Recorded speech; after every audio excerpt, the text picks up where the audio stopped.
welcome back to my channel. Today we'll discuss MSc 109 important question. What is goodness of fit? How does coefficient of determination act as a measure of goodness of fit? So goodness of fit measures how well observed data corresponds to fitted line. It measures the discrepancy of actual observation from the fitted line. It is important since the closer the data to the line, better is the fit. That is better the explanation of variation of dependent variable by independent variable. Regression error term और residual u की पार cap और mu जिसे हम बोलते हैं plays an important role in goodness of fit. Small quantities of residual, larger proportion of variation in dependent variable can be explained by regression equation or independent variable. Therefore fit is good. और अगर larger quantities of residual है तो poor fit है.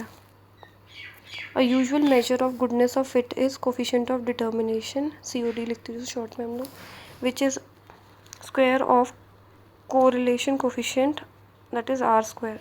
That is the proportion of total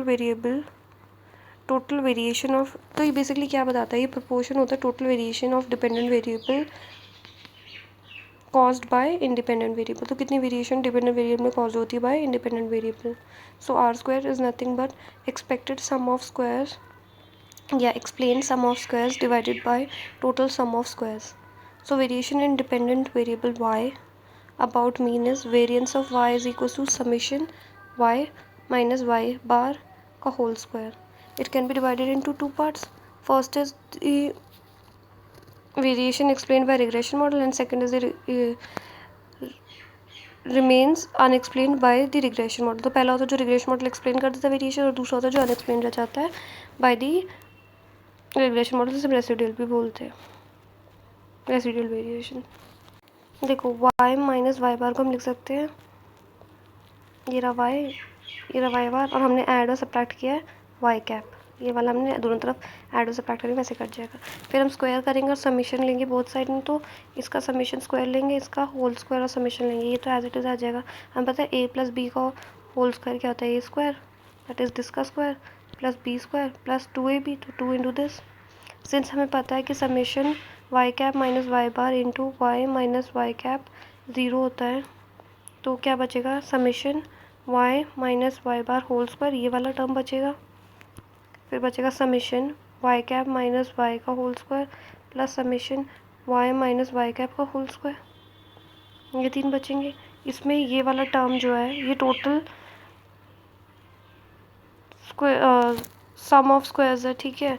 summation y cap minus y bar है, explain sum of squares, और last में plus summation y minus y cap जो बचा है वो है residual sum of squares RSS.